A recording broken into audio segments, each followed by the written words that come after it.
Welcome to Breezin with Bierman, the podcast on the Princetonian Now Media Group. As always, our aim is to educate, inform, entertain, and tell you, my people, what's trending. If you like what you hear on Breezin with Bierman, the podcast, check us out on SoundCloud, Spotify, Apple iTunes, YouTube, maybe new Podcast City. That's our next guest. Okay, our guest today, raised by a strict Haitian mother, mostly in Lawrenceville, New Jersey, central New Jersey. She studied hairstyling. She has her own cosmetic line online. Author, does a blog. I talk funny. And currently has a podcast, Dear Sis, celebrating its 50th show. I listened to number 51, I think. And she has over 70,000 subscribers in 1 year. We're talking about MJ, Myrtha Jasmin. Thanks for coming on. Hey, good morning. Thanks for having me. I'm excited to be here. Why are you excited? I don't feel funny right now. I'm a little tired. I just got interrupted by, I'm not in the studio. Cool. Life happens. You got to brush it off. Keep it going. We're going to keep doing this interview. Well, I'm just jealous. Can you do a white man a favor? Tell us your secret sauce. How'd you get to 70,000 subscribers? I want to be you. I've got to 70,000 subscribers by being consistent. I'm diligent, and I know at the end of the day, this is something that I clearly want for myself and my brand, as well as for my listeners. And I'm just on 70,000 subscribers on one platform, not to mention iHeart, Pandora, Spotify. Oh man, I mean, and the list goes on, Podbean. So the list goes on and on and on and on. But with that being said, wow, I started a year ago. I decided to really get going because 2 years ago, 2018, I really was supposed to start then. But in my mind, I was like, I'm going to start. And I never started, which I kind of shunned myself a little bit from probably, I don't know, a lot of different things. You were ambivalent though. You knew it's going to take work. It's going to take time, commitment. I did, but I didn't think it was going to take 2 years, Adam. Come on. Like, who would think that? People usually say, I'm going to do it, and they'll do it in 6 months, not 2 years. Yeah. Hey, but life goes on. I had to get with the right company, and I decided, at first I started off with Lisbon. I'm not going to lie, because I have GarageBand, and I use my Apple software to its advantage. Right. I'm a little nerd, too. I fail to tell people that I'm a nerd on the inside. However, it was just so confusing for me, and I know I needed to help to pivot and transform where I wanted to go with my podcasting. However, I did start a momentum on social media. I use Instagram. I gave like a momentum, like kept going. I see. You started like letting people know where you're coming from, what you're going to do. And in 2018, though, I started this. So you're laying the ground. Yes, I'm laying the ground. I also did conference calls over the phone. I did live videos, but I knew I wanted more. And I said, you know what? I'm going to jump into podcasting. But of course, I'm like, well, what is podcast? What is it? And then I started figuring things out. And it's really old school. It's back in the day with radio where you really couldn't see people. You could just hear them talk. And then everything just kind of like came together. Now the whole world is doing podcasts, but not so much. Because podcasting, here's a disclaimer people don't know. Podcasting is not saturated. Did you know there's only 2 million podcasters in the US? That's not a lot. And what I found out too, that 50% stopped making consistent shows after like 7 shows. Because it's too much work. They have to buy equipment. They didn't know. They have to get guests, a lot of balls in the air and everything. Too. I had to buy equipment. I knew I had to get guests. I had to buy equipment. But guess what I started doing? Going back to social media, I started using the people that were in my circle. Instead of me going up trying to get the big wigs, I started looking across and looking behind me. People that add value to everyday lives, lifestyles that we do. So I use them. Come up on my platform. And I did have some celebrity guests. And guess what? I just sent them a message through IG.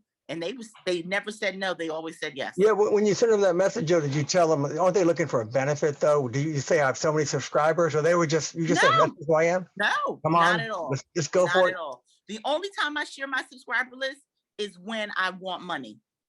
Yeah, money's cool. I want money. You have sponsors too. I'm so jealous. I mean, I listen to your show. I have sponsors. I have 2 sponsors in the queue. I have 2 sponsors waiting to be put up. I have one already, and I have 2. waiting to be listed. Probably won't be listed until just summertime. Yeah, Because everybody get a 3-month slot. I listened to your best of show with the best shows, and it was all like it was kind of Howard Sternish. I liked it. You opened up with a recording, and then you had your sponsors, and then you Black talked about female Howard Stern, right? That was kind of, cool. but yeah, but it was still funny though. It was irreverent. It was bawdy. Your Haitian mother probably wants to slap you. She's still alive because she probably want to slap you for your swearing. But it wasn't gratuitous. Your mom, it wasn't gratuitous though. It fit in. It was funny. It moved. You guys had a flow. Adam, I want to add to that, and you're the only person that mentioned that since I've been doing podcasting about my mom. My parents are funny individuals. Right. Coming up, my dad cursed a lot. My mother did not, but she still had a crazy sense of humor. She's still living alive and well in North Carolina, but they both had crazy sense of humors. So it was always some laughter in the house. Oh, really? Always. They could be ironic. They could see the funny in something. You would complain and make a joke. Yes, they would go on for days. So me and my brothers, we kind of adopted that sense of humor and style from them. Right.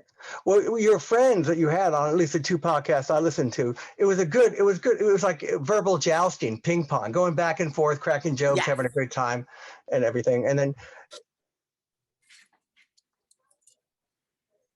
I'm back. That was my Myrtha lives. And then I like how you did the best shows and everything. New Podcast City, for those who don't know, it's in Trenton. How did that help you?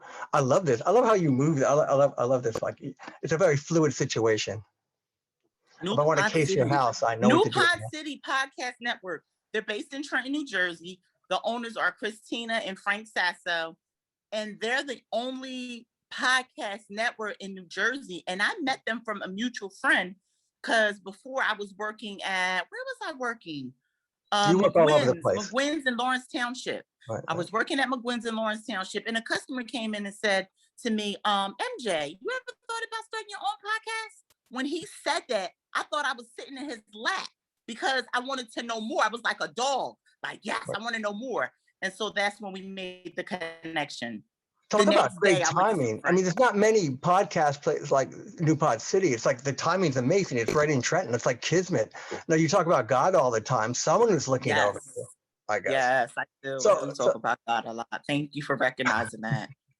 Well, I just started like 15 times. I don't know. The devil's not done with me yet, and I don't know if God wants me, so I don't know where I'm going to go on that one. But anyway, so we have the secret sauce, the consistency. This is not a hobby. What Myrtha wants to make money. Are you going to be the Oprah? Are you going to be? I guess where you going with the podcast? Your style, your guest. I don't know. I don't even know. Your dynasty, your destiny. I wouldn't say Oprah. No. Oprah, because I wouldn't not say Oprah Success, maybe. Oprah Success, maybe not the same kind of show, but where's your show going? Success. Definitely her success. In another 2 to 3 years, I can see myself totally doing podcasting, not working for anyone but myself, and gaining revenue, gaining more clientele, and just reaching the masses with my voice, my content. And I want to be the voice of reason for a lot of people. Yeah, one thing you do mention things about, like you were saying, how kids have gotten soft. I can't remember. You were definitely weren't PC. To me, it was like a blow for common sense when you're talking about mores and political correctness. And I kind of liked how you said, let's just keep it real. There's more serious problems than fighting about words and everything. And then you went into the farting contest, which was funny though too, and the sound effects. That was like the best of. So what I like, it was a melange of everything. Thank you. Of everything, and quite articulate. What else did I have here? So, do you have any groupies? You talk about men a lot. I love men. I love men. I love men. Everybody knows that. Men or everything. I love men. I don't like women like that. I don't. I'm not into women at all. 2%. I'm being facetious. 2% of women, my mother and daughter. But no, I love men. I do talk about men because this is such a male-dominant world. And I believe that we also have a face too. And let us in just a little bit, because we can do a lot of great things as well. Right. And you're doing it yourself though too. And when I say that, I say, and I mean that, like, really cold. Say that again. Really cold or cold? Cold. Oh, cold. Okay. Cold is cold. There's no really cold, because if it's really cold, it's cold. I could see you doing like a dating game or something, or rating the men. You can bring men on and rate them 1 to 10 with your friends. That'd be I funny. would love to do that. That's a Yes. great idea. Well, That may be wait, something down the future. I'm glad Yeah. you mentioned that as well. how do I look, by the way? You look fine. You like white boys? Fine. Yeah. I love men. Man. I love men. I love all men. I do. I really do. I love all men. But you're not jealous of the sisters, though, right? You mean you work with them? No, I root for my sisters. I root for them. I strike them and I go hard for them. However, it's a lot of things that we need to do as individuals in order to grow, not so much to be successful. Growth and success is two different things. And growth is something that you have to almost rebirth and be willing to change certain things about yourself. But you can hit the lottery and be successful and be rich. When you think of success, I think of wealth. But when you think of growth, you could be wealthy and be dumb as shit. You know, exactly. And still ignorant to everything. That's not growth to me. But like growth could be spiritual, mental, improving yourself, perspective. Yes, just being more mature. That's the whole thing, being more mature about who you are and where you're going and where you came from. Well, you're mature, but you also have fun at the same time. In some ways, yeah, you have the deep sayings, you get spiritual, but then you're like a bunch of sorority girls having a good time, and we just kind of we can tag along with you, which I like. You know, yes, absolutely. And that's and it's funny you bring that up as well, Adam, because that's the mindset that I want to reach to the masses. Just to say, you can tag along with me. I'm one of them people you can tag along with me. I'm going to check you. I'm going to give you advice. I'm going to say this, that, and the third. However, I'm still like that tag along girl. You can get to know me because lately what's been happening, oftentimes people believe that I'm not approachable, but I'm totally approachable. So you have fans already? I'm getting more jealous. You have fans? People see you and want to talk to you? Yes. People see me. People reach out to me, inbox, everything. Yes. Right. Oh my God. To answer your question. And I'm very approachable. Well, I see you at McCaffrey's. Yes. Exactly. Which I love. My friendly neighborhood grocery store. I would love that place. So yeah. Right. I don't know. You say tomato, I say tomato. That's fine. But, you know, I saw the part of your secret sauce is you have fun, but then you discuss issues that people start. You discuss like, discipline with kids. Everyone relates. They have an opinion. They listen. You were saying your opinion, and then your friends add on. And at the same time, you don't let, you're letting it hang loose. You don't lecture. You're just saying what I believe. Yes. What's going on. So it's not like when it's finger dragging. It's always with fun and the glint in your eye. Yeah. And it's funny because everyone can relate to what I'm saying. Not to say that I'm the oracle and I know it all, because it's everyday topic. Learning. Yeah. It's everyday still topic. Learning, but it's like one of those things you're like, oh wow, that's a good point. That's a great message. Right. Or even like maybe I never thought about it that way, or I don't agree, but you're listening. Yes. You're listening. Yes. And that's how we grow. That's how the world goes around. Right. Speaking about McCaffrey's, I'll get provincial for a second. Can you give me I love McCaffrey's, but you have to rob a bank to buy a piece of gum there. I mean, it's so expensive. We won't discuss now. We come to the point in our show, we're not as long as we're just starting out. I think we've done 13 or 14. We have 3 out, but we're just starting out. Okay.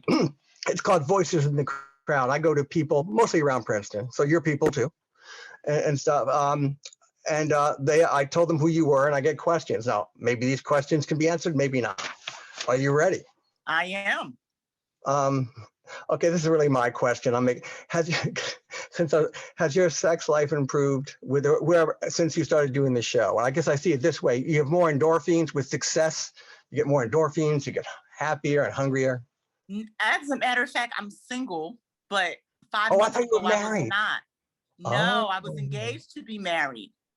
But to answer that question, if I was still engaged to be married, probably so. Yes, to answer your question. So what are you now? I'm single. Single and celibate, or just single? Single and celibate, and not selling it. Oh wow! Is this like a spiritual quest, or you don't have time for other people, or you don't, or No, I just haven't. No, it's been 5 months. I was with the person for 5 years. I need a little break, right? Oh, gotcha. I gotcha. That's all right. There's always mechanical things, and I wouldn't want to enter the dating world right now. Okay. Anyway, I wouldn't want to enter the dating world. It's pretty crazy. I guess you have enough on your plate anyway. Yeah. I do. You better watch out. Some man might want you for your money one day or your success or whatever. You know, you're going to be Even the. if you don't have any success, people still want you for other reasons. Oh, that's right. It's more people. Right. Next question. Be it in life or this podcast, what's been your biggest failure and how did you learn from it? My biggest failure is probably getting up every Monday doing it, not wanting to, because I have to come up with content. And a lot of times if I don't have a guest, again, I read from the New York Times. So just probably not wanting to get up. That's it. Right. You still have that. Yeah, I do. Because, you know, you're still working, you're still doing the bandwidth issue. I do. Get your brain going. Yes. What's the next one?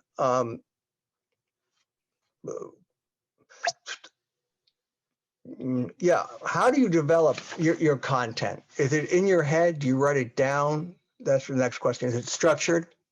I improv. Improv. That's good though too. So muscle memory.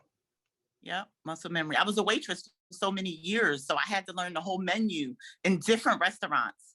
Oh, that's why you were talking about tipping. Oh, tipping is crucial. Can you tipping queen. Can you categorize who are good tippers and bad tippers? Like I remember people telling me Southerners were traditionally not great tippers. You know, women, good-looking women were bad. Women can be horrible tippers. I think men are better. Men tip better, to me. Right. Men tip better. Men definitely tip better. I tip better. Yeah, men tip better. Unless the service stinks. I don't give 15%. I used to anyway, but I think that's dumb. You know, you shouldn't reward bad service. Yeah, it's 18. I give anywhere from 18, 20 to 25. Oh, look at you. Yeah, these people are trying to make a living though. You keep forgetting that. They are. What's the next one? Who is your dream guest? If you could get a celebrity cast, this is from my next door neighbor. Who would be your dream guest and why? Michelle Obama.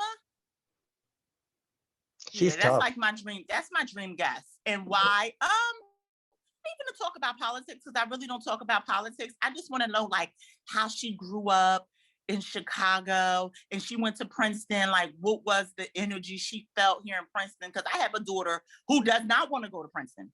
She wants to go to Stanford, I believe. Oh, wow. That's the Ivy League of the West Coast. Yeah. Listen, this week, Adam, she wants to go to Stanford. So next week, she might want to go to a HBCU. So you're 25, though. You have a daughter who's 18. I thought you were 25. You have a daughter who's 18. Wow. My daughter is 17. Wow. But she's still at the high school. So Michelle Obama, she would definitely be my top candidate. You know, I probably saw her when she came to Princeton. I would go to the Third World Center at that time where all the mostly Black students would go to. I would feel bad for her, especially when she went to Princeton, because it must have been a lonely experience. It must have been a cultural shock. I think it still is. Do you agree? Would you agree? I don't hang out on campus, you know, but it seems much more diverse than it was. Okay. In the 80s, I mean, I would go there because I had friends who went to Princeton from my high school, you know, Princeton High School and everything. And it was still very much, a lot of legacies, very white, a lot of Southern, Midwest and everything. And she came from this, but her brother was a basketball star, Craig Robinson, which probably helped, but still. And I remember that she said in her autobiography that her roommate mother objected to the roommate who was white living with Michelle Obama. It was just vehement in her face. I don't want you living with a Black student and everything. It was like a big issue and everything. It was that, you know, in your face and everything. But she made it through. I don't know if it was the happiest time for her. I didn't talk to Michelle. I don't know. Yeah. Well, it's been great talking with you. Why don't you give your anything you want to promote, you want to talk about, your website, etc. Okay, well, everyone. I hope I'm staying alive. I'm a little tired. I'm sorry. You're funny. You're good. You're good. You're actually doing great. You can find me on IG, Dear Sis Podcast. Also, you can check out my website, dearsis.world. That's it, dearsis.world, as well as New Pod City Podcast Network.